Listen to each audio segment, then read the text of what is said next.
안녕하세요. 춥죠? 오늘 아침에 눈도 오고 그러던데 오지 말까 뭐 이런 생각도 들고 좀 그랬던 것 같습니다. 자, 이렇게 추운 날씨에도 좀 참여해 주셔서 대단히 감사하고요. 뭐 오늘 뭐 하시는지는 아시죠? 합격 전략 설명회라는 건데요. 말이 되게 거창하네. 자, 그러면은 오늘 해야 될 일을 좀 우리가 확인하기 위해서 제일 먼저 저걸 한번 봅시다. 저 합격 전략 설명회라는 개념이 있는데 이 개념을 정의를 좀 하고 갑시다. 개념을 정의를 하고 가면 먼저 요거 세 단어로 이렇게 나눠지네요. 합격하고 전략하고 설명회인데 설명은 뭐 제가 하는 거니까 두고 뭘 설명할지가 문제가 되겠네요. 합격은 여러분들 지금 다 공유하고 있는 원래 스토아 학파는 용어를 구분을 합니다. 목적하고 목표라는 개념을 구분을 하는데 이거는 여러분의 인생의 궁극 목적은 아닙니다. 그렇죠? 합격이 인생의 궁극 목적은 아니지만 현재 여러분들이 공유하고 있는 현실적이고 실제적인 목표가 되겠죠, 이거는. 그래서 목표에 대해서는 설명을 할 수가 없습니다. 여러분들이 어떤 동기를 가지고 이걸 지금 현재 목표로 잡고 있는지에 대해서는 제가 상관할 바가 아니에요. 왜 합격을 하려 하는지, 어떤 목표, 어떤 동기를 가지고 있는지, 뭐 개인적으로는 여러분 좀 더 고귀하고 좀 더 이렇게 뭐 그런 동기를 가지고 요걸 목표로 잡기를 바랍니다만은 뭐 다른 동기도 있을 수 있죠. 자, 여기에 대해서는 제가 설명할 바가 없습니다. 자, 그런데 모든 의식적인 활동은 목표와 수단으로 구성되어 있습니다. 여러분, 요 합격이라는 목표를 달성하기 위한 최선의 수단이 뭐죠? 뭐 고민을 하고 계십니까? 공부입니다, 공부.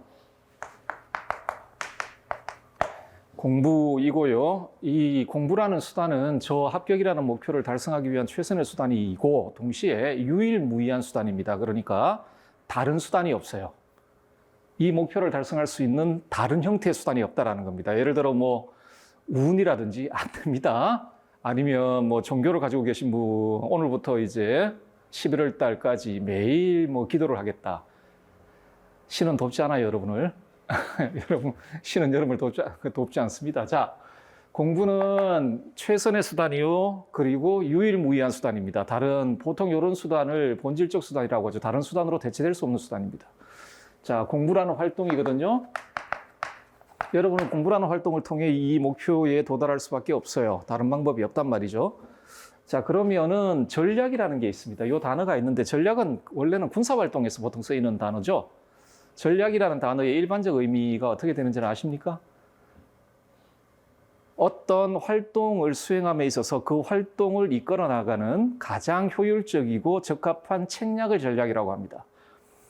어떤 활동을 할 때 예를 들어 뭐 군사 활동을 하잖아요. 군사 분야에서 뭐 전략 뭐 이런 말을 쓴다라고 했을 때 뭐 적을 이기는 게 목표일 것이고 그런 활동을 할 때 가장 효율적이고 적합한 책략이 전략입니다. 그러면은 오늘 여러분과 제가 뭐 좀 알아보고자 하는 게 명확해진 것 같습니다.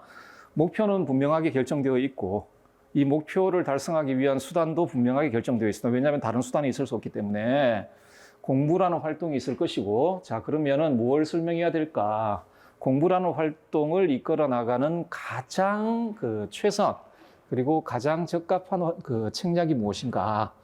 에 대하여 여러분하고 같이 한번 이야기를 나누어 볼까 하는데 아마도 끝나고 나면 굉장히 허탈해질 가능성이 있습니다. 왜냐하면 저 책략과 관련해서 제가 특별하고 무엇인가 어떤 뭐 되게 막 확실한 어떤 방법을 제가 알고 있냐 그런 거 없어요. 그런 거 없습니다. 어떤 의미에서 여러분들 이미 다 알고 계시고 여러분들 이미 고등교육 과정을 거의 대부분 이수하신 분들이기 때문에 그 말은 달리 이야기하면 상당히 오랜 기간 공부를 해오신 분입니다. 그리고 그 기간 동안 여러분들은 뭐 입학시험이라는 과정들을 좀 여러 번 거쳤을 거예요. 그러면서 공부를 어떤 방식으로 해야 되는지에 대해서는 어느 정도 다 알고 계실 겁니다. 그거 여러분이 알고 계신 걸 넘어서는 이야기를 드릴 게 별로 없어요. 왜? 그거밖에 없어요. 그거밖에 없기 때문에 자, 그럼에도 불구하고 뭐 여러분들 알고 계신 것들을 조금 환기시키는 이야기들을 지금부터 좀 해보도록 하겠습니다. 자, 이 책략, 그러니까 가장 효율적이고 적합한 책략을 먼저 말씀드리기 전에 한 가지부터 먼저 말씀드리고 시작을 해야 될 것 같습니다. 첫 번째가 공부 방식입니다. 이때 제가 말씀드린 공부 방식은 이런 겁니다. 독서실에서 할까, 집에서 할까, 뭐 등등등, 뭐 이런 거 있잖아요. 그죠? 여러분들이 수행하는 공부 방식들이 있을 텐데, 가장 대표적인 거 두 가지로 좀 나눠서 이야기할 수 있을 것 같습니다. 하나가 홀로 하는 거. 그러니까 소위 그 독학이라고 이야기되는 방식이 있고, 두 번째 방식은 뭐 예를 들어서 그 동료들, 선후배들, 뭐 아니면 대학교 선생님들, 아니면 뭐 여기 지금 학원이니까 학원들, 소위 그 타인에게 도움을 받아서 공부하는 방식이 있을 수 있겠습니다. 그러니까 홀로 하는 방식이 있을 수 있고 타인에게 도움을 받아 할 수 있는 방법이 있겠죠. 자, 이 공부 방식은 여러 유형들이 있겠으나 어떠한 것도 절대적이고 최선의 방식은 없습니다. 절대적이고 우월한 방식이 없다는 겁니다. 뭐 어떤 방식이 어떤 방식보다 더 우월하다라고 이야기할 수가 없어요. 그리고 절대적인 방식이다라고 이야기할 수 없습니다. 하기 때문에 어떤 형태의 공부 방식을 취할지는 여러분들이 처해 있는 주관적이고 객관적인 상황을 잘 파악하시고, 뭐 예를 들어 나는 뭐 백색 소음이 좀 있는 곳이 좋아. 그러면 무슨 카페 같은 데 가세요. 가가지고 저같이 저는 모든 게 소음이에요. 백색 소음 같은 건 없어요, 저한테. 저는 주변에 소음이 전혀 없어야 돼요. 하기 때문에 저는 공부할 때 도서관도 안 갑니다. 도서관도 안 갑니다. 그냥 제 방, 작은 방 하나 모든 게 이렇게 밀폐되어 있는 데서만 공부를 합니다. 그러지 않으면 공부가 잘 안 되거든요. 그거는 사람마다 다 달라요. 그래서 여러분들이 가지고 있는 주관적이고 객관적인 요인들, 상황들, 그리고 뭐 여러 정보들을 취합하셔가지고 나한테 가장 맞는 형태의 공부 방식이 무엇인지는 여러분이 선택을 하시면 됩니다. 그거는 어떤 방식을 선택해도 상관없어요. 그 중에서 이것만 이런 게 없어요. 아까 말씀드렸지만 합격이라는 목표를 달성하기 위한 유일한 수단은 공부지만 공부를 해나가는 방식은 절대적인 게 없습니다. 그건 여러분들이 선택하시는데 한 가지 말씀드리면 선택은 빠를수록 좋아요. 선택은 빠를수록 좋고, 왜냐하면 이 선택과 관련된 시행착오는 여러분들한테 전혀 도움이 안 됩니다. 이렇게도 공부해보고 이거 안 되네. 저렇게도 공부해보고 안 되네. 그러면 시간이 지나가요. 여러분한테는 지금 11개월밖에 없어요, 시간이. 하기 때문에 그 시간을 낭비할 수가 있기 때문에 빨리빨리 여러분 자신을 잘 알죠. 나의 의지력이라든지 나의 지적 능력이라든지 신체적인 능력이라든지 다음에 경제적인 상황이라든지 이런 것들을 잘 알고 계시지 않습니까? 거기에 비춰서 가장 효율적인 공부 방식을 채택하시면 될 것 같다라고 생각이 듭니다. 자, 이제 좀 본격적으로 이야기를 좀 해보도록 합시다. 여러분들이 공부를 시작할 때 제일 먼저 확인해야 될 건 이겁니다. 공부 범위입니다. 그렇죠. 이걸 알아야지 시작을 할 거 아닙니까? 공부 범위는 사실상 출제 범위입니다. 달리 말하면 출제 범위 안에 포함되어 있는 내용은 공부를 할 필요가 없습니다. 그 바깥에 있는 거. 물론 많이 아는 건 굉장히 좋습니다. 그런데 여러분들은 전략적으로 행동을 하셔야 됩니다. 지금은 합격을 하기 위한 시기잖아요. 아까도 말씀드렸지만 합격이 여러분 뭐 인생의 궁극적 목표는 절대로 아닙니다. 목적은 절대로 아니지만 현재 여러분에 닥쳐 있는 실제적이고 현실적인 목표입니다. 하기 때문에 일단은 그 목표를 달성을 해야 될 거 아닙니까? 좋은 선생님이 되기 위해서라도 이 단계는 넘어서야 된단 말이에요. 자, 공부 범위란 여러분들이 합격하기 위해서 반드시 알아야 될 그 범위입니다. 그 범위고 요거는 출제 범위입니다. 하기 때문에 공부 범위를 모른다라는 말은 결국 무엇을 공부해야 될지 모른다라는 이야기와 같거든요. 자, 그리고 이걸 알아야 전략을 세울 수가 있습니다. 이걸 알아야 전략을 세울 수가 있고요. 따라서 여러분들 그리고 이걸 제대로 알아야 시간 낭비를 막을 수 있습니다. 엉뚱한 거를 하지 않는다는 이야기입니다.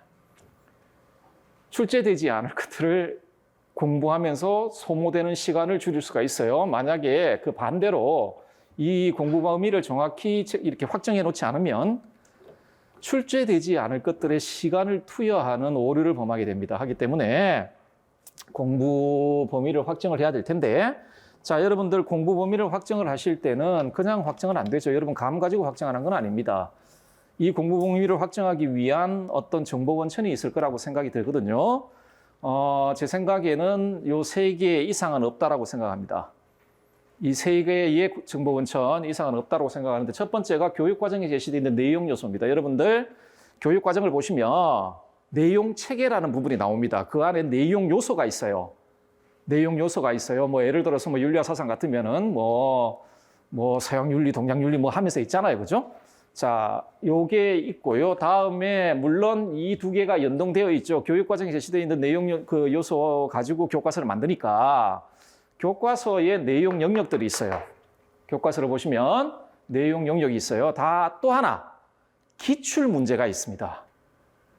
기출 문제가 있습니다. 기출 문제를 보시면 공부 범위를 확정할 수가 있어요. 아, 이런 형태에서 이런 정도까지 나오는구나 라는 걸 확정할 수가 있습니다. 그래서 여러분들이 공부 범위를 확정하실 때 사용하는 정보 원천은 이 세 가지입니다. 이거 이상은 있을 수가 없어요. 제 개인적으로는. 자, 그래서 제 오늘 나눠드렸던 자료를 보시면 그 2페이지에서 4페이지까지 제가 요 세 가지 정보 원천에 근거해서 그 제 나름의 공부 범위를 좀 이렇게 여러분들한테 제시를 해 드렸고요. 그 다음 페이지 보시면은 기출 영역입니다. 까만색이 기출되었다라는 거래요. 몇 년도에 누가 기출되었다라는 게 보이시죠? 자, 기출 영역입니다. 요거를 좀 확인하셔가지고 여러분들 공부 범위를 좀 잡아주시길 바라는데, 자, 여기서 이건 뭐 제가 지금 뭐 어디 영역에서 누구 나온다 이야기 아무 의미 없습니다. 여러분 집에 가셔가지고 한번 보세요. 그리고 이 학자들의 공부를, 그리고 지금 제가 여러분들 제시해드린 공부 범위 있죠? 공부 범위는 가장 기본적입니다. 다 하셔야 돼요. 다 하셔야 돼요. 자, 그런데 한 가지 말씀을 드릴게요.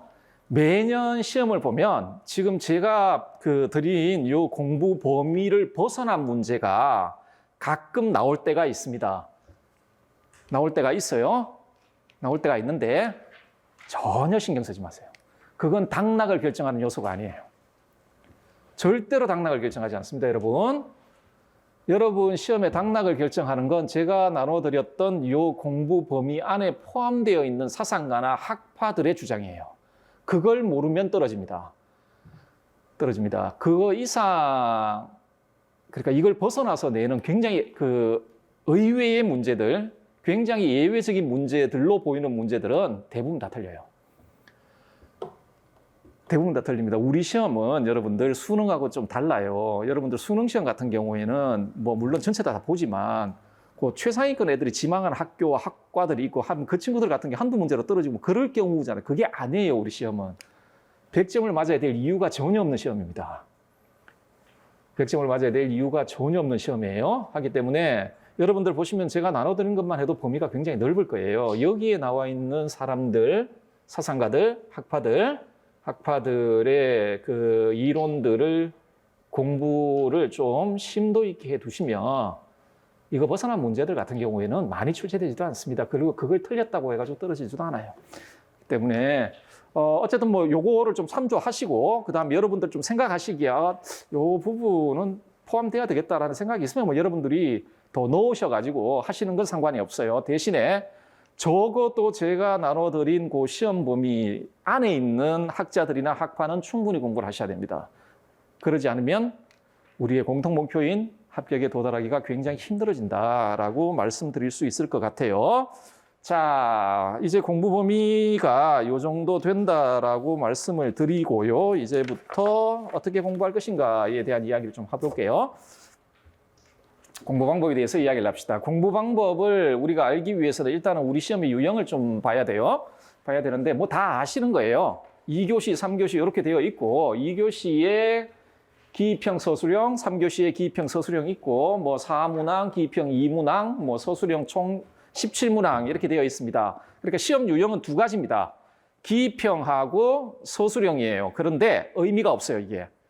이게 의미가 없는 이유가 뭐냐면 다른 과목과 달리 우리 과목의 임용시험은 서술형 문제에 기입형이 다 포함이 되어 있어요. 하기 때문에 이 기입형 문항수 자체가 의미가 없어요. 서술형 문제인데 그래서 제가 다른 과목 선생님들한테도 물어봤거든요. 다른 과목에도 물론 모든 선생님은 아닌데 몇몇 과목의 선생님도 물어보니까 다른 과목에도 서술형 문제 낼 때 서술형 문제 안에 기입형을 같이 포함해서 내냐. 근데 어떤 과목 같은 경우는 그렇게 출제를 안 한대요. 그냥 서술형은 서술형만 낸답니다. 내는데 우리 과는 특이하게도 서술형 문제에 기입형을 포함시켜요. 시켜서 내는 문제가 거의 대부분이에요. 하기 때문에 기입형 문항 자체는 의미가 없습니다, 사실상. 자, 그래서 어쨌든 간에 그 시험 유형은 두 가지입니다. 기입형하고 서술형이에요. 그러면은 여러분들이 공부를 하신다라고 하면은 두 유형을 대비하는 공부를 하시는 거죠. 기입형을 대비하는 공부와 서술형을 대비하는 공부입니다. 그런데 이 두 가지가 완전히 독립되어 있는 유형이냐? 그렇지도 않아요. 자, 그러면은 본격적으로 여러분들 이 기입형 대비 시험 공부 방법과 서술형 대비 공부 방법을 좀 알기 위해서는 뭘 우리가 좀 볼 필요가 있냐면 여러분들 뭘 공부하는 겁니까? 어쨌든 간에 정치, 사회, 사상이든 윤리이든 아니면 교과, 교육론이든 간에 이론을 공부하는 겁니다, 여러분. 그렇죠? 이론을 공부하는 거예요. 자, 그러면 기입형 대비 서술형 대비 공부 방법을 알기 위해서는 뭐 여러분 다 아실 거지만 이론 체계가 어떤 식으로 구성되어 있는지를 한번 상식적으로 봅시다. 이론이라는 게 어떤 식으로 구성되어 있는지를 보도록 합시다. 자, 이론은 어떤 학자의 이론 체계이든 어떤 학파의 이론 체계이든 간에 이론 체계를 구성하는 첫 번째 요소는 주제예요. 주제입니다, 주제. 자, 한 명의 사상가를 가지고 예를 들어 보도록 합시다. 자, 소크라테스의 윤리 이론 체계를 여러분들이 공부를 한다라고 쳐봐요. 그러면 여러분들이 제일 먼저 알아야 될 건 뭐냐면 소크라테스가 던진 질문이 뭐냐라는 겁니다. 주제란 연구자가 던진 중심 문제를 주제라고 불러요. 그 연구자가 던진 중심 문제, 물론 주제에도 대주제 있고 소주제 있고 여러 가지가 있겠지만 하기 때문에 이론 체계에는 하나의 주제만 있는 건 아닙니다.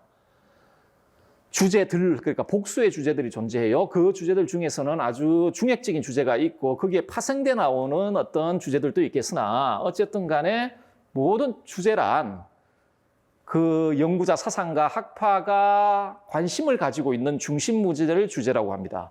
그렇죠? 자, 예를 들어 소크라테스의 윤리체계라면 소크라테스가 어떤 질문을 던졌을 것 같아요? 크게 이야기하면 좋은 삶이란 뭐냐? 뭐 이런 주제를 던졌는데 좀 더 구체적으로 보자면 자, 이런 문제를 던진 거예요.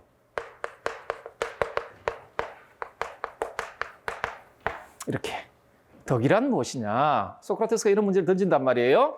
예, 이걸 파악하셔야 돼요. 만약 여러분 어떤 이론 체계가 있는데 주제를 파악하지 못하면 어떤 일이 발생하는 줄 아세요? 한번 볼까요?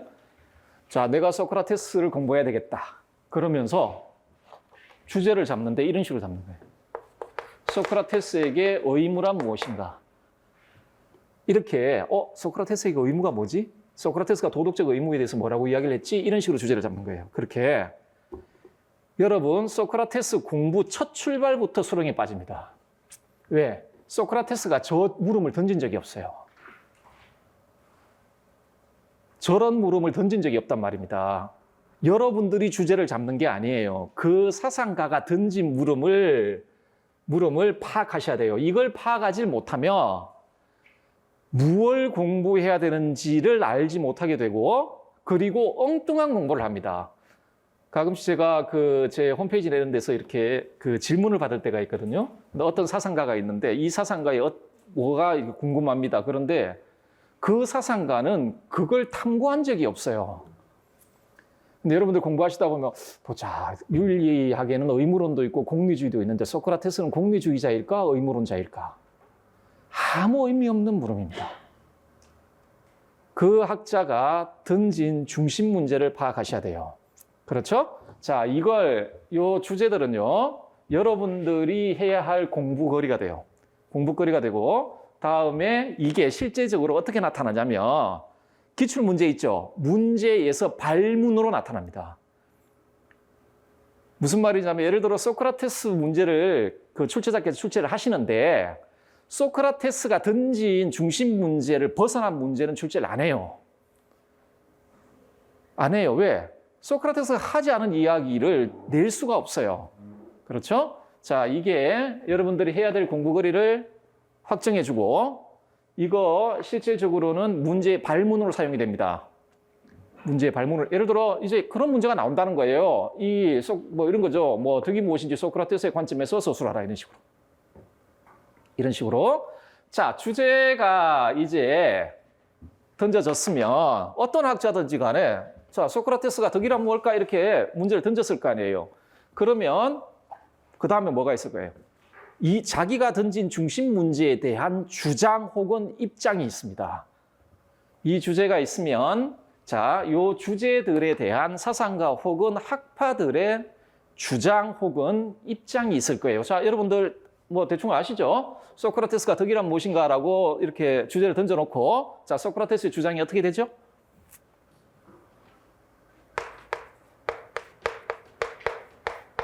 이렇게죠. 이게 소크라테스의 주장이에요. 이게 여러분의 답안지에 들어갈 내용이에요. 여러분의 답안지에 들어갈 내용입니다. 자, 이 주장이 있는데 그런데 주장을 크게 두 가지로 나눌 수가 있어요. 결론에 해당하는 주장이 있을 수 있어요. 요거는 결론에 해당하는 주장이에요. 결론에 해당하는 주장이죠. 자, 그런데 소크라테스가 그냥 무조건 덕은 지식이지. 그러면 옆에 있는 사람들이 가만히 있습니까? 여러분들 소크라테스의 대화편들, 그러니까 소크라테스적 대화편들을 보면 계속 물어요. 옆에 있는 사람들. 이게 왜 지식이냐? 덕이 왜 지식이냐? 그리고 덕이 지식이라는 말의 의미가 뭐냐? 계속 묻는단 말이에요. 자, 요거는 결론에 해당하는 주장이에요. 그러면 소크라테스가 요 결론을 이끌어내기 위해 그러니까 이 결론이 왜 정당한지에 대한 이유를 제시했을 거 아니에요. 그래서 주장은 크게 두 가지로 나눌 수가 있어요. 하나가 결론에 해당하는 주장하고 하나가 근거 이유 전제에 해당하는 주장이 있어요. 근거 이유 전제에 해당하는 주장이 있단 말이에요. 자, 이게 이론을 구성하는 정말 중요한 그 요소예요. 문제를 던지고 그 문제에 대해 주장을 하는 거예요. 모든 이론 체계는 다 이렇게 구성되어 있어요. 모든 이론 체계는 주장을 하죠. 그리고 주장은요, 모든 어떤 형태의 주장이든 간에 그 주장은 개념들의 결합체예요. 자, 요거 한번 보실까요? 어떤 개념들이 있죠? 등장하죠? 이 개념하고 요 개념이 등장하죠. 덕이라는 개념하고 지식이라는 개념이 등장을 한단 말입니다. 어떤 그 주장이든 간에 그 주장이 그래도 이론이라고 한다라면 적어도 개념들 사이에 논리적 관계, 그 정당한 논리적 관계가 있어야 돼요. 어쨌든 간에 개념들 사이에 논리적 결합체예요. 개념들 사이에 논리적 결합체예요. 그리고 개념은 뭐죠? 자, 어떤 개념이든 간에 개념은 정의를 가집니다. 정의를 가져요. 자, 이것만 봐도 물론 이거는 개념을 정의한 거예요. 소크라테스한테 덕이란 뭐냐 물으니까 지식이야 라고 대답을 했죠. 자, 어떤 형태든 간에 개념이든 간에 개념은 정의를 가집니다. 정의가 뭡니까, 여러분? 데피니션이 뭐죠? 스피노자의 정의법에 따르면 사물의 본질을 표현하는 것 이런 식으로 뭐 정의를 정의하는데 뭐 그 개념의 본질을 표현하는 게 정의예요.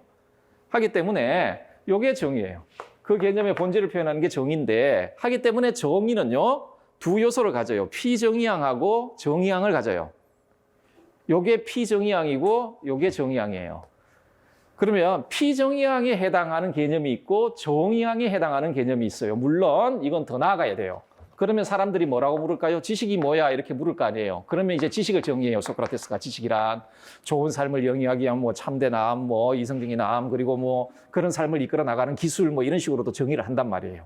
어쨌든 간에 모든 개념들은 정의로 되어 그 정의란 그 사물의 그 개념의 본질을 표현하는 것이고 피정의항과 정의항이 있고 그 피정의항에 해당하는 개념이 있고 정의항에 해당하는 개념이 있어요. 개념이 있고 또 하나 개념은 그 개념을 표현해주는 고유한 용어법이 있어요. 고유한 용어법이 있어요. 자, 여러분들 뭐 덕을 내적 능력 이렇게 이야기할 수도 있고 뭐 여러 가지 용어법이 있을 수 있어요. 예를 들어 그 칸트의 선의지라는 거 있잖아요. 뭐 이런 게 있다 칩시다. 아니면 뭐 주자님의 뭐 본연지성 이런 게 있다 치자. 요 용어와 동일한 의미를 가진 다른 용어도 있을 수 있지.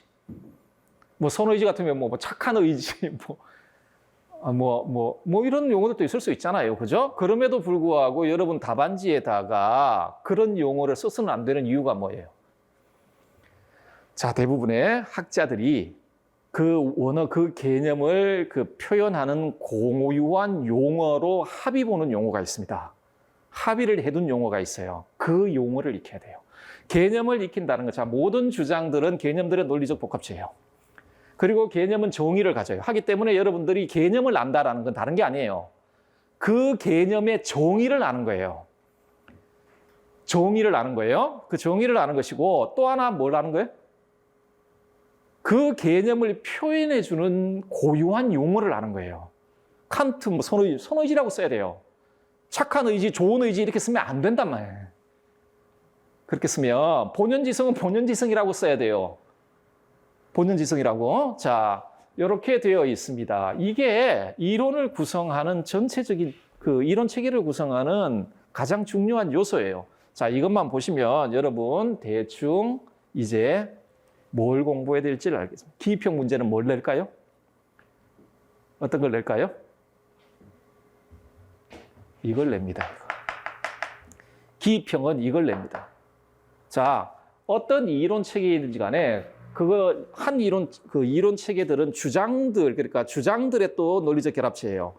그 주장들을 구성하고 있는 아주 중심적이고 핵심적인 개념들이 있어요. 그런데 가만히 보면 아무리 복잡한 학자라도 그 개념들이요, 20개 이상을 넘어가질 않아요. 넘어가질 않습니다. 그 개념들이 있단 말이에요. 기입형 문제는 이걸 내요. 이걸 낼 때 뭘 물어보죠? 이걸 표현해주는 고유한 용어를 물어보는 거예요. 고유한 용어를 물어보는 거예요. 서술형은 뭘 물어보는 걸까요? 이걸 물어보는 겁니다.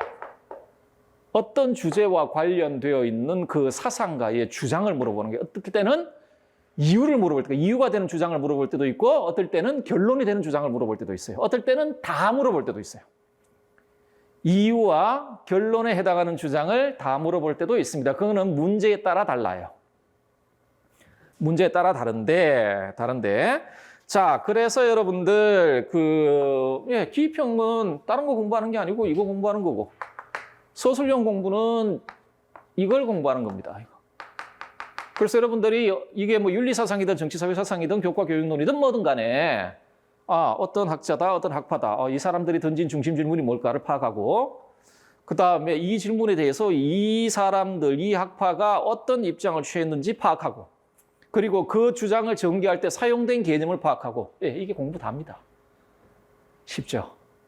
끝입니다. 오늘 설명회는 여기서 마치도록 하면은 조금, 게다가 시간도 좀, 정해진 시간이 좀 많이 남고 해서 조금 더 요 이야기를 전제해서 구체적으로 조금 몇 가지만 더 말씀드리도록 하겠습니다. 자, 기입형 대비 공부인데, 여러분들 요거를 우리가 어떻게 해야 될까를 좀 알려면 어떤 방식으로 출제가 되는지를 한번 봅시다. 여러분들 제가 나눠드린 자료를 보시면 19페이지네요. 기입형 문제가 이 자리는 지금 기출문제 설명하는 자리는 아니니까 문제 유형만 보세요. 19페이지에 보시면은 이거 올해 시험 본 문제들이에요. 자, 기입형 문제 아주 대표적인 유형들이에요. 이 유형을 벗어나지 않습니다. 첫 번째 유형이 뭐냐면 원문을 활용하여 이론의 핵심 개념을 묻는 기입형 형태예요. 자, 아까도 말씀드렸죠. 어떤 이론 체계든 간에 굉장히 중심적인 개념들이 있다고. 근데 요걸 낼 때 어떻게 내냐? 아주 전형적인 문제예요. 그냥 그 사상가나 학파의 저작 있죠, 저작. 그 저작의 단락을 가져와요. 이때 가져올 때는 딴 게 아니에요. 그 개념이 사용되고 있는 아주 대표적인 원문을 가져와요. 그래 놓고 그 괄호를 칩니다. 비워요. 그리고 이게 뭐냐라고 물어요. 그런데 이런 형태의 문제들 같은 경우에 아까 여러분들 개념은 뭘 가진다고 말씀드렸습니까? 정의를 가진다고 말씀드렸죠. 하기 때문에 이게 원문을 이렇게 가져서도 그 앞뒤 단락을 보시면 정의에 해당하는 내용이 나오는 경우가 대부분입니다. 정의에 해당하는 내용이 나오는 경우가 대부분이기 때문에 그걸 보시고 이걸 확인할 수가 있어요. 자, 이게 뭐 기입형 문제, 예를 들어서 기입형 문제 10문제라 그러면 이런 형태의 문제가 거의 50%를 넘어요. 그냥 원문을 가져오는 거지. 가장 확실하잖아요. 그 채점할 때도 가장 확실하지 않습니까? 원문을 가져다가 중심이 되는 개념을 비우는 겁니다. 개념을 비우는 겁니다. 자, 이런 방식으로 문제가 출제되고 있고요. 또 하나 방식이 그냥 그 원문을 사용하는 건 아니에요. 대신에 그 이론 체계가 가지고 있는 특징을 쭉 서술한 다음에 그것과 관련되어 있는 개념을 묻는 문제입니다. 그렇죠? 이런 형태로 기입형 문제가 출제가 되고 있어요. 자, 따라서 여러분들이 기입형을 대비하기 위해서 해야 될 일이 있어요. 첫 번째는 뭐냐면은 무조건 어떤 이론 체계를 구성하고 있는 핵심 개념들을 숙지를 하셔야 돼. 숙지를 하셔야 돼요. 자, 이거 개념들 숙지를 하시는데 그냥 숙지하시면 안 돼요. 왜? 아까 보셨지만 그 원문을 가져다 주든 아니면은 그냥 뭐 이론 체계 특징을 서술하는 그 제시문을 주든지 간에 앞뒤에 보시면 그 개념과 관련되어 있는 정의가 어느 정도 나오고 있단 말입니다. 하기 때문에 그걸 확인을 하려면 그 개념과 정의를 정확히 아셔야 돼요. 자, 따라서 기입형 문제를 대비하시려면 핵심 개념 파악하시고, 아, 소크라테스라면 어떤 핵심 개념이 있을까요, 여러분? 뭐 덕도 있고 지식도 있고 뭐 등등등 있을 거 아니에요. 그걸 파악하시고 이게 어떤 의미를 가지는지, 즉 정의를 가지는지를 확인을 하셔야 돼요. 자, 이런 식으로 이게 1차적인 것이고, 다음에 아까도 말씀드렸지만 모든 개념은 고유한 표현법을 가져요.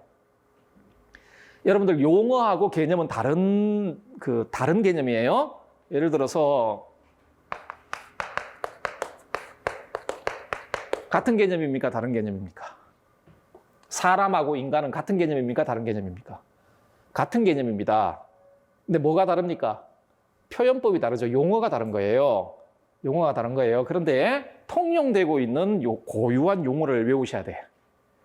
통용되고 있는 고유한 용어를 외우셔야 돼요. 자, 그거 숙지하셔야 되고, 아까 첫 번째 유형이 어떻게, 그리고 대부분 기입형 문제들이 이렇게 나오는데 어떻게 원문을 준다 그랬죠? 원문을 준다 그랬단 말입니다. 자, 그러면은 여러분들 뭘 하셔야 되냐면은 그 학자의 그 저술 안에 그 개념이 등장하는 대표적인 원문을 익혀두시는 게 정말 좋습니다. 어떤 개념들이 예를 들어 100페이지짜리 책이 있을 경우에 어떤 개념들이 100페이지 내내 나오는 건 아니잖아요. 아니지 않습니까? 그 개념이 나오고 그 개념의 정의가 나오는 대표적인 구절이 있어요. 그 구절들을 좀 찾아서 익혀두시면 기입형 문제는 해결이 됩니다. 쉽죠? 쉽지만 힘들어요. 자, 그 다음에 우리 서술형 한번 봅시다. 자, 우리 여러분들 20페이지 한번 보실까요? 자, 20페이지를 보시면 첫 번째 유형이 원문 활용 서술형 문제라고 되어 있는데 제가 그 작성 방법 중에 굵은 글씨로 되어 있는 거 있죠? 한번 읽어볼까요? 밑줄 친 디귿에 해당하는 내용을 쓰고, 자, 어떻게 되는지 한번 보세요. 그 위에 제시문 한번 볼까요? 어래? 정업 명령은 오직 하나뿐이다. 즉 그것은 괄호이다. 이렇게 되어 있죠. 예, 이런 형태의 문제가 종종 출제가 됩니다. 이런 식으로 원문을 줘놓고 주장을 쓰게 하는 겁니다. 원문을 줘놓고 이 원문 그 괄호 안에 들어갈 사상가의 주장을 쓰게 하는 문제입니다. 이런 형태의 문제가 종종 나와요. 종종 나옵니다. 자, 무슨 말인지 아시겠죠? 이렇게 배워놓고 여기에 들어갈 그 사상가의 주장이 뭐냐? 정언명령은 오직 하나밖에 없다. 이 칸트라는 건 아실 거예요. 정언명라는 말은 아실 테니까 칸트가 뭘 하나밖에 없는 정언명령이라고 그랬지? 여러분들이 이론 공부가 되어 있으시면 이 안에 들어갈 내용을 쓸 수 있어요. 칸트의 주장을 쓸 수 있고요. 자, 이런 형태의 문제가 하나 출제가 되고요. 그 다음 한번 봅시다. 자, 그 다음 보시면은 개념 정의 서술형 문제 이렇게 되어 있죠? 이거 무슨 자, 밑에 다시 작성 방법 보세요. 가의 입장에서 밑줄 친 니언의 의미를 서술하라. 위에 보시면은 니언이 뭐죠? 자율성이죠. 자, 가는 듀리켐이네요. 자, 듀리켐이라는 사상가가 자율성이라는 개념을 어떻게 정의했는지 써라라는 겁니다. 이거는 자, 기입형 문제는 용어를 쓰는 거라면, 개념 그리고 개념의 고유한 표현법인 용어를 쓰는 거라면 서술형 문제는 개념의 정의를 쓰도록 하는 겁니다. 자, 이런 형태의 개념의 정의를 올해도 이것 말고도 저기 뭐 이런 식으로 뭐 예를 들어 이런 것도 있잖아요. 뭐가나 아리스토텔레스가 뭐 나왔더라? 자제력 없는 사람하고 뭐 몸은 사람의 특징 그 개념의 성격을 쓰는 문제 뭐 이런 것들이 있단 말이에요. 뭐 롤즈 나왔는데 덜 평등한 뭐 자유 뭐 덜 광범위한 자유는 해놓고 이렇게 괄호를 쳐놔 개념을 정의하는 겁니다. 뭐 어떤 형태든지 간에 이런 그 유형의 문제들도 종종 출제가 된다. 개념을 정의하는 서술형 문제. 자, 세 번째 한번 볼까요? 주제와 관련한 사상가나 학파의 주장 혹은 입장을 묻는 서술형 문제입니다. 작성 방법 보시면 밑줄 친 디귿이 뭔가요? 문제 이성이죠. 이성이 정념을 고무하거나 그 방향을 결정하는 방식 두 가지를 서술하라고 되어 있습니다. 휴먼 문제인데 원래 휴먼이 던진 물음 중에 정말 중요한 물음이 뭐냐면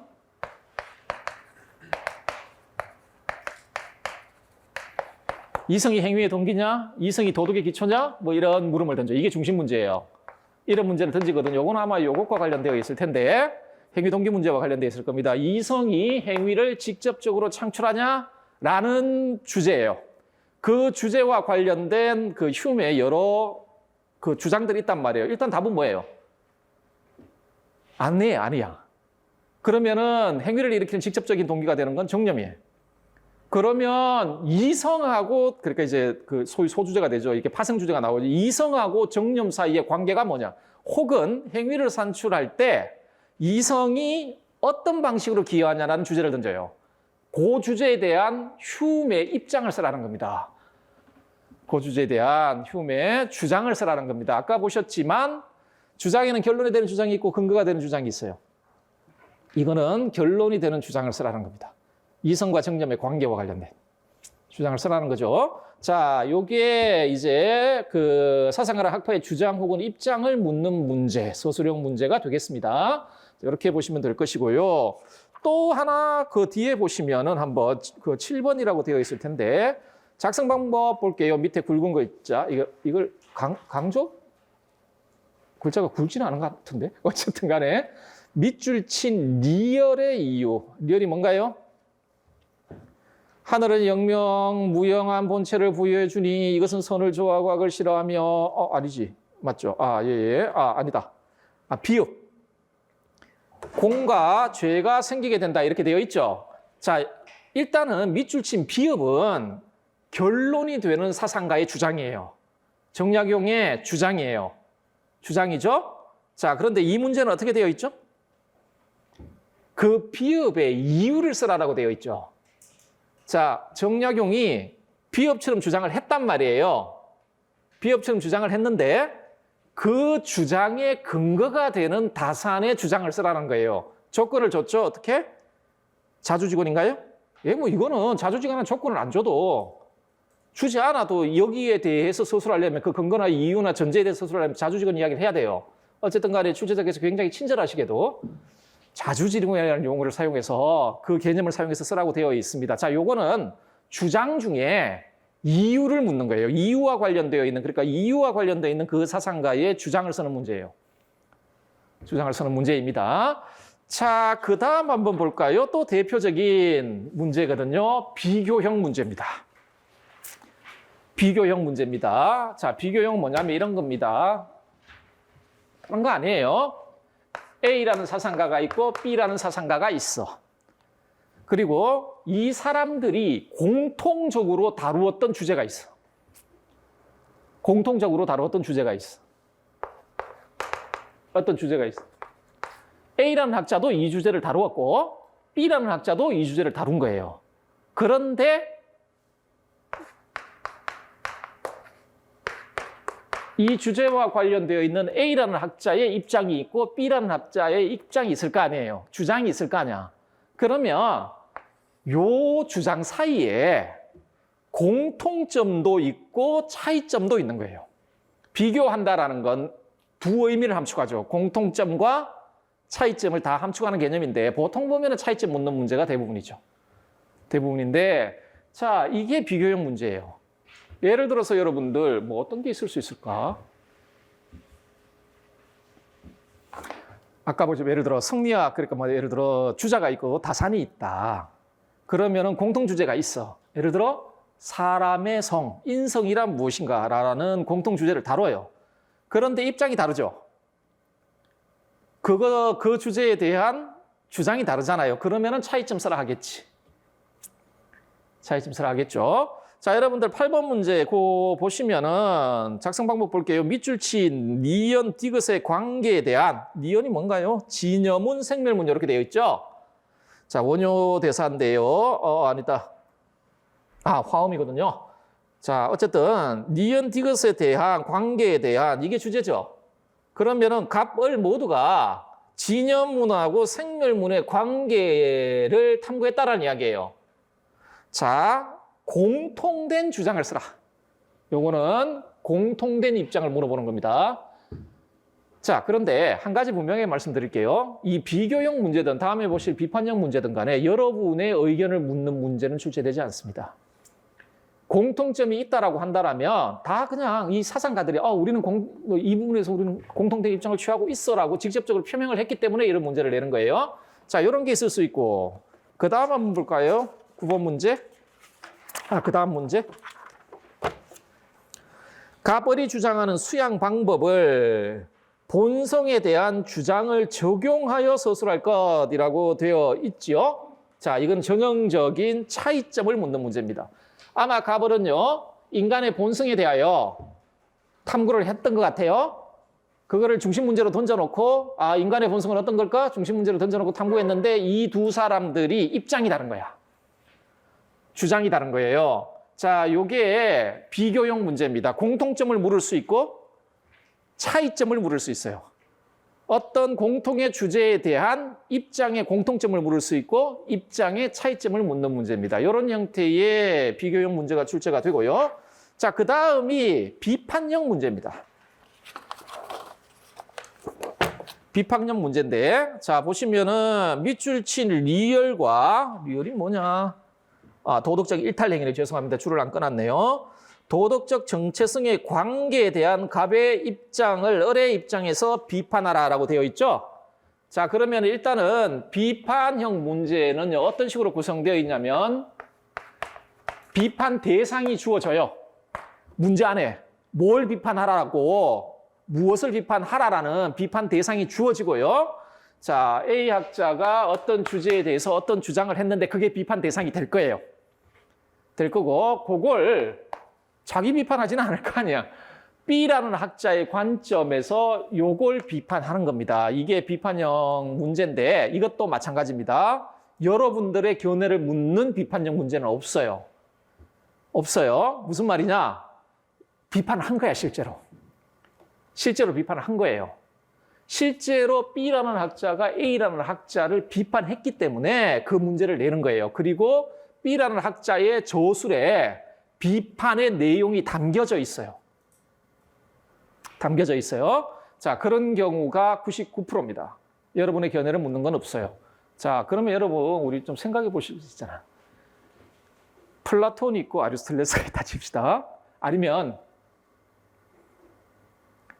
주자가 있고 왕양명이 있다, 왕수인이 있다. 그러면 비판형 문제를 낼 때 주자의 관점에서 왕수인을 비판하는 문제가 나올 가능성이 있습니까? 없습니까? 없어요. 왜? 주자는 송나라 때 사람입니다. 왕수인은 명나라 때 사람입니다. 주자가 무슨 타임머신 타고 와가지고 왕수인하고 이야기하자는 이상에는 비판을 못해. 주자의 원저작물에 왕수인에 대한 비판이 있을 수가 없어요. 하지만 왕수인은요, 신랄하게 승리학자들까지 않습니까? 당연히 있죠. 그렇죠? 무슨 말인지 아시겠죠? 항상 비판이 실제로 되어 있는 문제를 냅니다. 자, 이게 비판형 문제예요. 서술형 문제 유형은 이상 없어요. 이상 없어요. 자, 그러면 여러분, 서술형 대비하기 위한 공부를 어떻게 해야 될지 감이 좀 오실 거라고 생각을 해요. 자, 한번 정리를 해봅시다. 뭐 해야 돼요? 개념을 공부하는데 반드시 정의를 외워야 돼요. 정의, 이건 당연합니다. 여러분, 개념 공부라는 건 용어를 암기하는 공부는 부차적인 거예요. 예를 들어 칸트의 선의지라는 개념을 공부하는 것 있잖아요. 선의지라는 용어를 외우는 공부가 아닙니다. 그 용어, 그 개념의 정의를 외우는 공부예요. 정의를 외우는 공부입니다. 무슨 말인지 아시겠죠? 자, 그 다음에 주제와 관련된 주장을 다 숙지하셔야 돼. 어떤 주제가 있을 때 그 주제에 관련해서 이 사람이 결론적인 입장이 무엇이고 그걸 지지하기 위한 주장이 무엇인지 싹 다 여러분들 숙지를 하셔야 돼요. 그리고 어떤 형태의 이론책이든지 간에 단일 주장으로 구성된 이론책에는 없어요. 한 주장책, 이론책에 대해서도 여러 주장들이 나온단 말이에요. 예를 들어 이렇게 봅시다. 아까 소크라테스에 대해서 이야기를 했죠. 덕이란 무엇인가? 이런 주장을 했잖아요. 그런데 소크라테스가 지행 문제를 또 다룬단 말이에요. 이 지행, 그 지와 행사의 관계가 어떻게 되냐 문제를 다루는데 이 주장하고 이 주장이 이렇게 독립되어 있지 않아요. 덕의 단일성이라는, 덕은 지식이라는 주장으로부터 지행 합일이라는 주장이 논리적으로 도출이 돼요. 어떤 이론체계든지 간에 그 이론체계가 정합적이라면 그 주장들 사이에 논리적인 정합적 관계가 있어요. 그 관계를 파악하셔야 돼요. 그 관계를 파악하시고 마지막으로 어떻게 해야 되죠, 여러분? 다양한 이론들 사이에 통합적 이해가 필요합니다. 이건 무슨 말이냐? 비교, 비판형 문제를 여러분들 대비를 하시려면 이렇게 통합적으로 바라볼 수 있어야 되는 거지. 이 사람하고 이 사람이 이 주제, 이 논점에 대하여 어떤 식으로 주장했는지를 하시는데 따로 공부하실 필요가 없어요. 이걸 왜 따로 공부를 안 하냐면 그냥 시간 순서대로 공부하시면 돼요. 소크라테스 한 다음에 예를 들어 플라톤 하시면 돼. 그 다음에 아리스토텔레스를 하시면 돼. 왜? 이론의 역사는 그 선대의 사람들이 사용했던 개념을 재정의하거나 비판하면서 이론이 발전을 합니다. 하기 때문에 여러분들 공부를 하시다 보면 아리스토텔레스를 공부하시다 보면 소크라테스 비판이 나와요. 나온단 말이에요. 동양사상을 공부하시다 보면 왕수인을 공부하다 보면 주자의 핵심 이론에 대한 왕수인의 비판이 나온단 말이에요. 그 공부를 안 하고 넘어갈 수가 없어요. 공부를 안 하고 넘어갈 수 없어요. 그리고 왕수인 공부하다 보면 경물치지 이런 것에 대한 정의, 그리고 소크라테스 여러분 주자 공부한 다음에 왕수인 공부할 거 아니에요. 그러면 주자 공부할 때도 경물치지 개념의 정의를 공부하시거든요. 그 다음에 왕수인 공부한 다음에 왕수인한테 경물치지라는 개념은 중요한 개념이에요. 그걸 공부하신단 말이에요. 그 공부가 되면 이거 개념이 다르네라는 걸 아시지, 당연히. 당연히 알게 되죠. 따로 이걸 어디 모아가지고 하는 방법이 뭘까 그렇게 고민하실 필요 없어요. 그냥 한 학자 그 한 학파를 자세히 공부하시면 이걸 전체적으로 바라보는 시각이 생깁니다. 이걸 따로 모아서 할 이유가 전혀 없다. 전혀 없다. 자, 이게 서술형 대비 공부 방법입니다. 쉽죠? 이것만 하시면 돼. 기입형도 저렇게 하시면 돼요. 저렇게 하시면 돼요. 자, 하나 조금 더 덧붙여 봅시다. 이제 여러분들 아까 제가 주제가 뭐가 있을까, 이 주제에 대해서 어떤 주장을 했을까, 그 주장을 구성하고 있는 핵심 개념들은 무엇일까 이런 말씀을 드렸잖아요. 그러면 여러분들 실제로 공부하실 때 그걸 알아야 될 거 아니야. 여러분 가만히 앉아가지고 이런 주제를 던졌을까?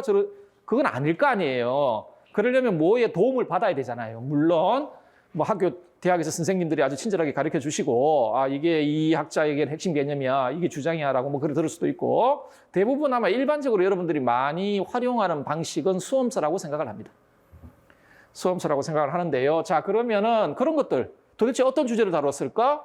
어떤 주장을 했을까? 어떤 개념을 사용했을까? 그 개념을 어떻게 정의했을까? 올해 플라톤 문제에 절제 개념 정의하는 문제 나왔죠. 올해 나왔습니다.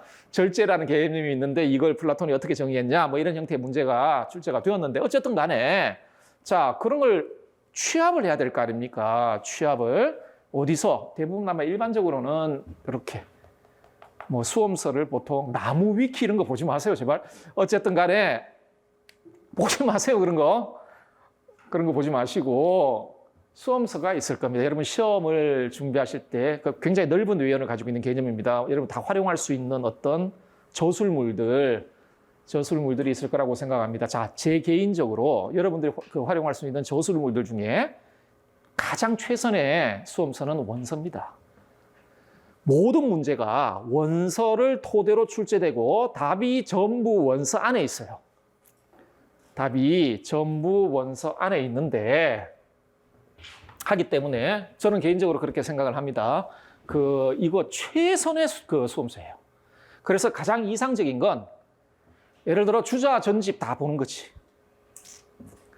전습록 싹 보는 거예요. 플라톤의 대화편, 뭐 다 읽을 필요는 없지만 윤리사상 관련되어 있는 대화편들 싹 보는 거죠.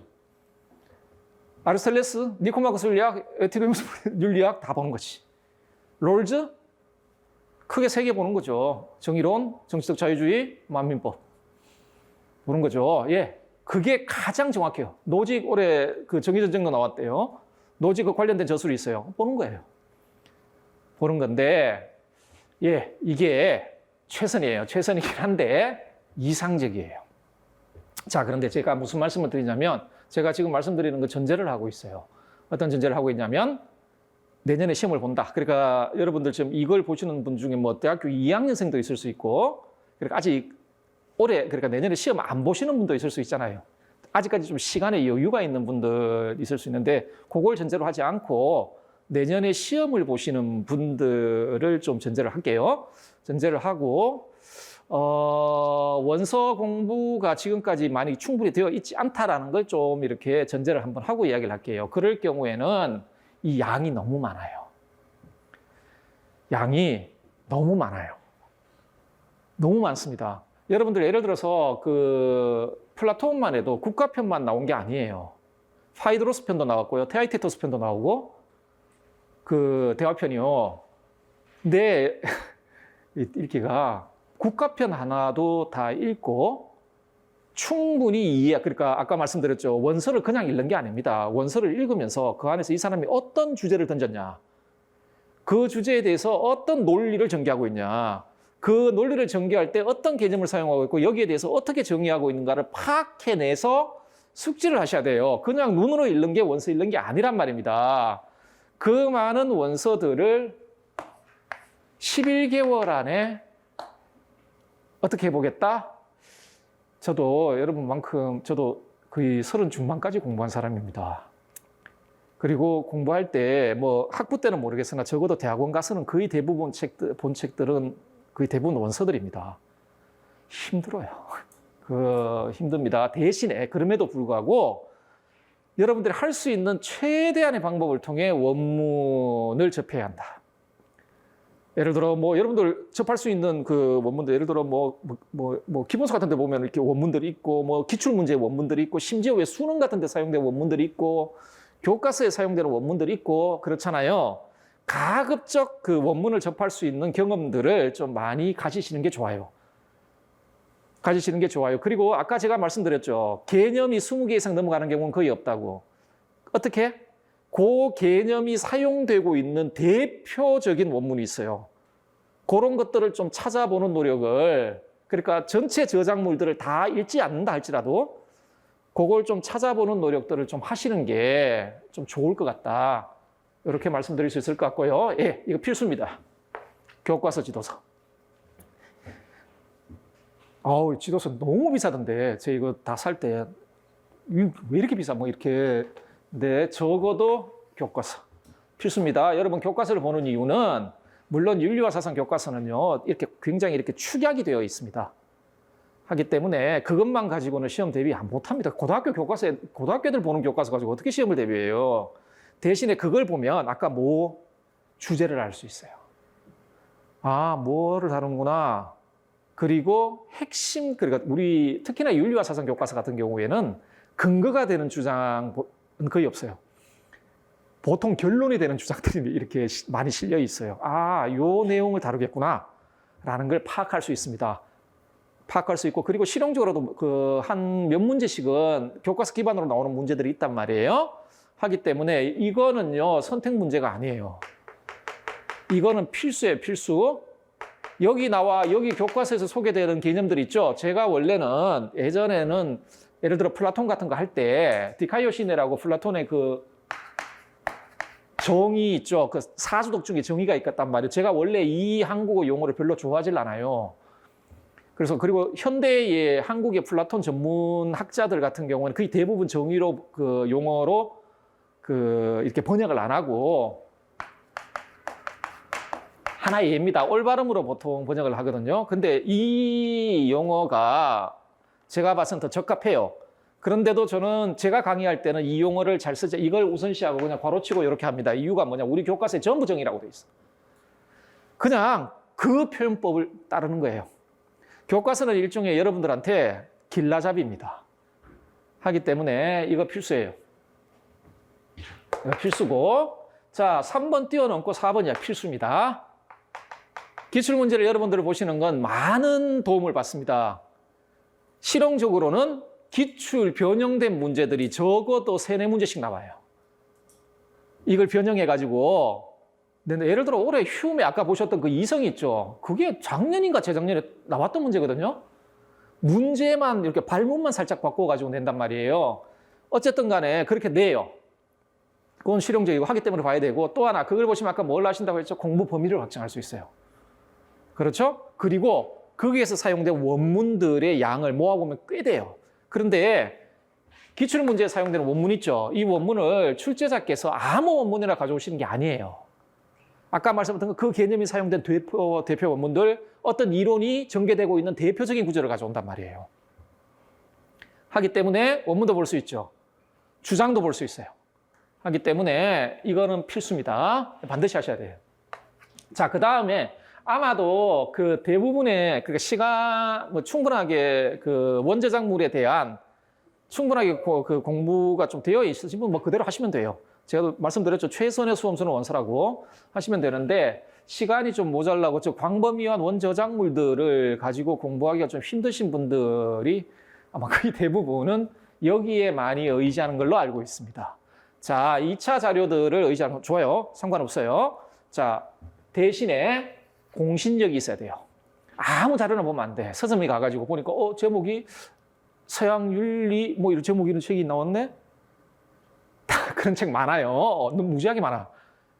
그런 책 보지 마시고 공신력이 있는 개론서들, 연구서들, 다음에 뭐 논문들 이런 것들 있죠. 가급적이면은 그 서양학자들 중에 여러분 뭐 잘 아시는 게 있을 거예요. 여러분 선후배들이나 아니면 이미 이 시험을 치르고자 하는 집단 내에서 이미 입증되어 있는 것들이 있어요. 그거 보시면 돼. 예를 들어 서양윤리 같은 경우에는 뭐 에링턴 같은 거 있잖아요. 자, 있는데 조금 여러분들이 이걸 선택할 때 팁만 좀 말씀드리자면 한국 학자가 쓴 개론서나 연구서라면은 가급적 윤리교육학과 교수가 생겨나요. 가급적 윤리교육학과의 선생님들 있잖아요. 쓴 게 좋겠죠. 물론 예를 들어서 여러분들 그 영역에는 없다. 그런데 예를 들어 뭐 동양철학과나 한국철학과에 대한민국 최고 1등, 그러니까 최고로 치는 권위자가 있다. 그럼 그분 책을 읽어야 되겠죠. 자, 그리고 또 하나 말씀드리자면 이 개론서나 연구서는 되게 위험해요. 어떤 점에서 위험하냐면 어떤 경우도 저자의 관점이 포함되지 않은 개론서나 연구서는 없어요. 예를 들어서 방금 아까 제가 설명드렸던 이 서양 윤리학사 같은 거 에링턴이 쓰신 거 있잖아요. 에링턴은 어느 나라 사람이죠? 혹시 아시는 분? 에링턴의 서양 윤리학사는 아시죠? 어느 나라 사람이죠? 미국 사람이에요. 그래서 에링턴을 보시면 미국 학자들에 대한 관점이 꽤 들어가 있어요. 꽤 들어가 있습니다. 그럼에도 불구하고 저 책이 좋은 이유는 뭐냐면 가급적 배제돼 있어요. 그래서 철저하게 왜 보시면 그 객관적으로 서술을 하려고 노력을 많이 해요. 학부 대상 그 윤리 과목을 강의하기 위해서 만든 책이기 때문에 자, 그런 책을 보셔야 돼요. 연구자의 그 독특한 관점이나 이런 것들이 가급적 배제되어 있으면서 그냥 이렇게 객관적으로 정보를 주는 형태로 되어 있는 책인데 거기 플러스 하나 더 하자면 원문이 많이 인용되어 있는 책. 원문이 많이 인용되어 있는 책 있죠? 그런 책을 좀 골라서 보시는 게 좋아요. 무슨 말인지 아시겠죠? 여러분들 이 개론서나 연구서들 중에 보면 제가 말씀드렸던 어떤 책들을 보시면은 에링턴도 마찬가지인데 이론 설명해 놓고 거기 그 관련되어 있는 대표 원문들이 아주 그래도 친절하게 많이 이렇게 주어져 있는 책들이 있어요. 그런 책들을 좀 잘 골라보시면 좋을 것 같고요. 논문을 보실 때, 물론 이거는 진리는 아니지만 가급적 박사학위 논문은 피하세요. 여러분, 박사학위 논문인데 그 논문이 통과되어서 박사학위를 받았단 말이에요. 왜 받았을까요? 그 논문이 가치가 있으니까 받은 거 아니에요. 그런데 논문의 가치는 어디에서 나오는지 아세요? 여기서 나와요, 여기. 특히나 박사학위의 논문은. 예를 들어서 딴 사람이 다 쓴 이야기를 했는데 누가 통과시켜 줍니까? 하기 때문에 굉장히 독특한 주장이 포함되어 있을 가능성이 있어요. 그런데 석사학위 논문들은요, 아직까지 애들 초학자들이라 가지고 선생님들도 요구하는 게 그 이론을 얼마나 정확히 이해하고 이렇게 체계적으로 이렇게 잘 정리했는가를 좀 중심적으로 본단 말이에요. 석사학위에 누가 고유성이나 창조성을 중점적으로 봐요? 그렇게 보지 않거든요. 그래서 그런 것도 좀 참여하시고, 가급적이면은 그 원출처가 사범대학교 윤리교육학과 대학원이 낸 논문들, 그리고 여러분들 학회지 있죠. 윤리교육학회 이런 거 있잖아요. 그 학회지의 논문들 좀 여러 개 실려 있거든요. 그런 것들도 좀 참조를 하시면 좋을 거라고 생각을 합니다. 자, 요 정도 이거 넘어가는 수험서는 없을 거라고 생각을 해요. 자, 다시 한 번 말씀드리면 이거 필수입니다. 이거 필수입니다. 그리고 이거 잘 고르셔야 돼. 그리고 자신 있으시면 해. 자신 있으면. 일단은 서점 가가지고 보자. 내가 읽어야 될 원서가 뭐가 있지? 한번 다 모아보세요. 시험 범위와 관련되어 있는 모아보시고 그거 다 할 수 있겠다. 라고 자신 있으면 하세요. 하지 말라는 이야기가 아닌데 만약 자신 없으면 이거 함부로 떼어들면 큰일 납니다. 칸트의 윤리 형성 정초만 다 읽는 데만 한 달 걸려요. 그러니까 읽는 데만 한 달 걸립니다. 근데 거기서 주제 뽑고 개념 뽑고 주장 뽑고 그거 외우려고 그러면 엄청납니다. 자, 어쨌든 간에 이렇게 보시고 여러분들 이거 통해서 뭘 알아야 된다고요? 주제를 파악하시고 개념을 파악하시고 주장을 파악하시고 주장들 사이의 논리적 관계를 파악하시고 학자들 사이의 그 입장의 차이와 공통점 다음에 비판점 그렇게 파악하시면 돼요. 이걸 통해 그걸 골라내시면 돼. 그걸 골라내시면 됩니다. 그걸 공부하는 겁니다. 다 아시는 이야기니까요. 자, 이제 제가 마지막으로 여러분들한테 그냥 잔소리 겸 조언 두 가지, 공부할 때 두 가지만 좀 말씀을 드릴게요.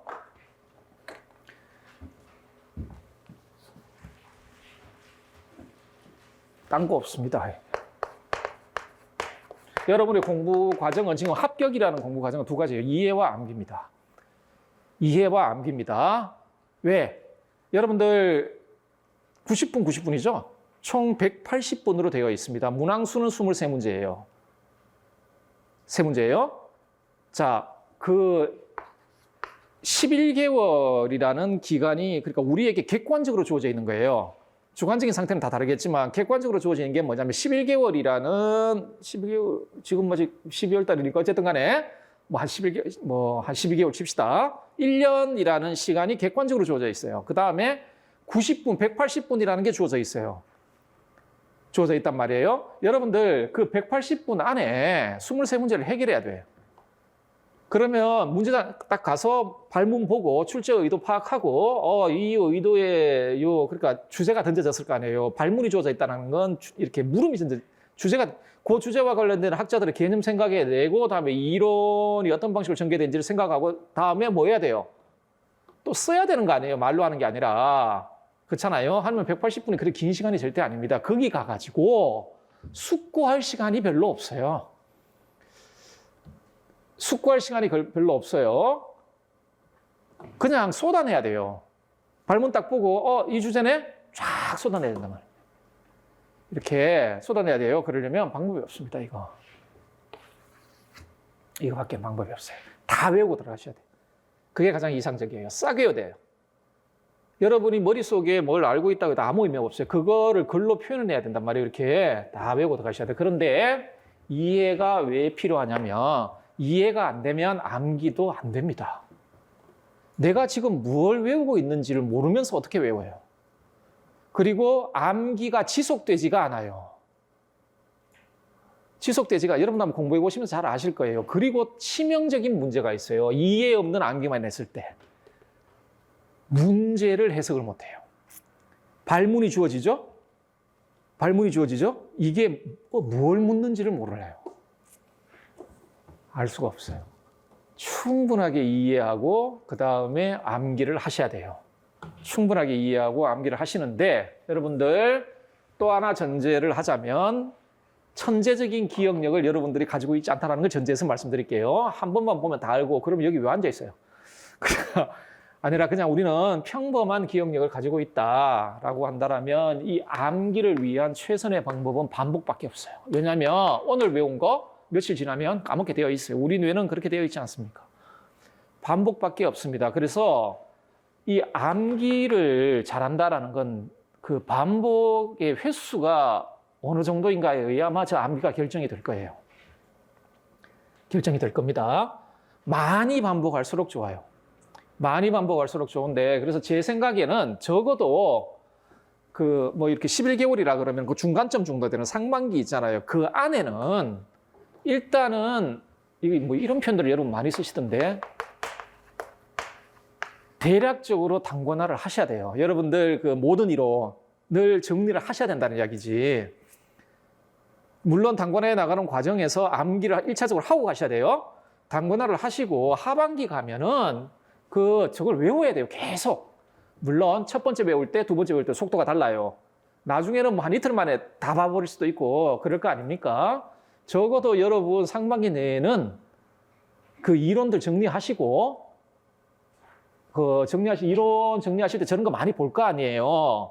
저거를 좀 단권화할 필요가 있어요. 그걸 여러분들 서브노트 형식으로 하든 아니면 어떤 중심되는 저작물 하나 두고 거기다가 이렇게 이렇게 덧붙여서 하든 그거는 여러분들이 알아서 하시고, 그런 방식에서 절대적인 방법은 없거든요. 사람들마다 다 다르니까, 더 효율적인 게 뭔지는 다 달라지니까 알아서들 하시되 이걸 하셔야 돼. 이걸 하신 다음에 물론 이거 하는 과정에서도 항상 이해 암기라는 거 한 번씩은 암기를 하시면서 이렇게 하시고 그 다음 하반기 가시면 그냥 외우셔야 돼.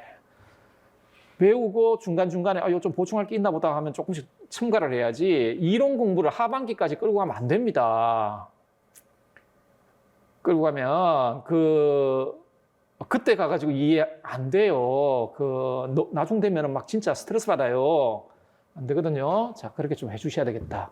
그리고 마지막에 가면은 문제를 한번 풀어보는 건 좀 필수적인 과정이라고 생각합니다. 왜냐하면 내 머리에 있는 것하고 그거를 주어져 있는 발문을 해석한 다음에 뱉어내는 과정은 좀 다르거든요. 그러니까 그걸 좀 적응하는 방식은 좀 필요하다고 생각을 해요. 하기 때문에 어떤 방식을 취하든 간에 마지막에 가서는 그런 것들도 좀 취해볼 필요가 있을 거라고 생각합니다. 자, 이겁니다, 이거. 그리고 암기는 반복이다. 계속 반복하셔야 돼. 그러려면은 반복할 거리를 1차적으로 만드셔야 돼요, 여러분들. 만든 다음에 그걸 가지고 계속 반복하세요. 불안해하지 마세요. 여러분들 충분히 공부되면서 단권화를 했으면 혹시 이것 이외에 다른 게 나오면 어떡하지? 그냥 안 써도 돼요. 시험장 가셔가지고 자기가 충분히 공부가 되어 있다라면 이거 의외인데? 이런 주제로 나오네? 이 영역에서 나오네? 그냥 한 번 더 웃고 버리세요. 버리면 됩니다. 그리고 여러분이 아는 그거 있잖아요. 그걸 충분히 잘 쓰시면 돼요. 여러분이 만약에 공부가 충분히 되어 있다라고 하면 버린 건 남들도 다 버려요. 버리니까 상관할 필요 없다. 자, 두 번째로 이거는 그냥 제가 말씀드리는 건데, 여러분 11개월 남았죠? 11개월 남았으면 어떤 삶의 태도를 취해야 될까? 다양한 이야기를 할 수 있겠으나 우리 스토아적인 현자가 됩시다.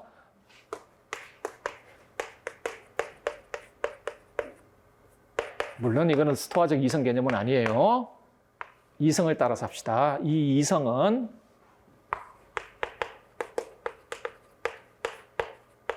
목적 지향적이고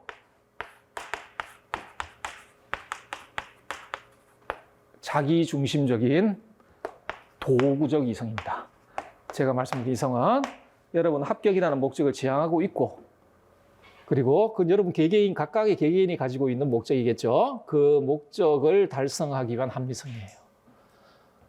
아마 공부하시다 보면 그 공부를 방해하는 심리적인 요소들, 객관적인 요소들이 많이 있을 겁니다. 그리고 그렇죠? 항상 목표를 생각하세요.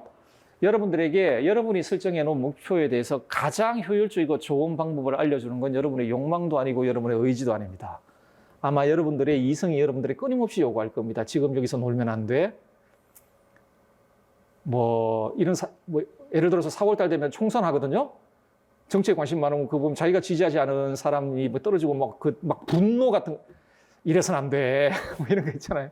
자, 합리성을 따라갑시다. 이거. 여러분, 이성이 여러분들에게 현재 이 목표를 달성하기 위해 여러분에게 요구하는 것 있죠. 그 요구하는 것 따라 사세요. 이성이 적어도 12개월만 그렇게 살잖아요. 그 이성이 여러분들의 욕망과 의지를 이끌어갈 수 있도록 그래야 됩니다. 안 그러면은 아마도 뭐 수많은 이렇게 뭐 일들이 발생하겠지만 철저하게 합리적이어야 됩니다. 공부할 때는. 그리고 자기중심적이어야 됩니다. 이거 이기적이라는 이야기 하는 게 아니에요. 자기가 설정한 목표 이외에 다른 데 신경을 쓰지 말라는 이야기입니다. 11개월만. 예를 들어서 지금 사랑하는 연인이 있어. 그리고 공부한다고 자주 안 만나주니까 막 투덜대. 그냥 두시면 돼. 그냥. 그리고 이야기를 하세요. 나는 이런 이성을 따라 살겠다고. 11개월만. 여러분들이 왜냐하면 11개월은 긴 시간이 아니에요. 그리고 여기 이 시간을 이 짧은 시간을 효율적으로 보내지 않으면 더 큰 고통이 따라옵니다. 더 큰 고통이 따라오기 때문에 자, 이렇게 삽시다. 여러분 스스로의 의지를 믿지 마세요. 여러분 의지력이라는 건 믿으면 안 돼. 내가 일주일 놀고 한 3일 만에 다 해치울 수 있게 밤새서 안 됩니다, 여러분. 여러분 그런 의지는 없어요. 여러분 의지력은 그렇게 강하지 않아. 그렇죠? 철저하게 잘 계산하시고 내가 지금 뭘 해야 될지 잘 계산하시고 숙고하셔서 선택하고 선택한 것에 따라서 하시면 돼요. 욕망이나 의지나 뭐 이런 것들을 좀 자제하시면서 욕망과 의지가 여러분을 따라갈 수 있도록 그렇게 살아가시면 됩니다. 11개월만 그렇게 봅시다. 저도 욕망이라든지 충동이라든지 이런 것의 가치를 무시한 사람이 아닙니다. 인간 삶에 있어서 그것이 가지고 있는 충분한 가치가 있다고 생각을 하지만 시험 과정에서는 안 돼요. 그리고 그걸 따라가면 안 돼요. 항상 이성을 따라가고, 이성을 따라가는 이야기는요, 그걸 따라가는 겁니다. 따라가시고, 또 하나, 여러분들 아마 슬럼프를 겪게 될 텐데, 겪게 될 거예요. 그 100% 옵니다, 슬럼프. 100% 올 텐데, 여러분들 뭐 공부하시는 분한테 슬럼프는 뭘까요? 무기력해지면서 공부가 하기 싫은 거예요. 그런 감정이 확 자기 자신을 이렇게 감싸고 있죠. 그래서 책을 들다 보면 막 책 찢어버리고 싶고 더 이상 하기 싫고 그런 감정입니다. 슬럼프를 해결하는 방법은 하나밖에 없어요. 이건 그냥 제 개인적인 경험입니다. 저도 공부를 아까 굉장히 오래 했다 그랬잖아요.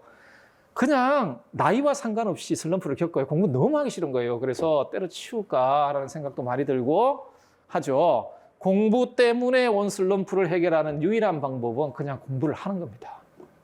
그것밖에 없어요. 다른 방법이 없어요. 이건 제 개인적인 경험이거든요. 힘들더라도 여러분들 공부 때문에 막 스트레스 받고 슬럼프 왔죠? 좀 쉬어야 되겠다. 절대로 슬럼프 해결이 안 돼요.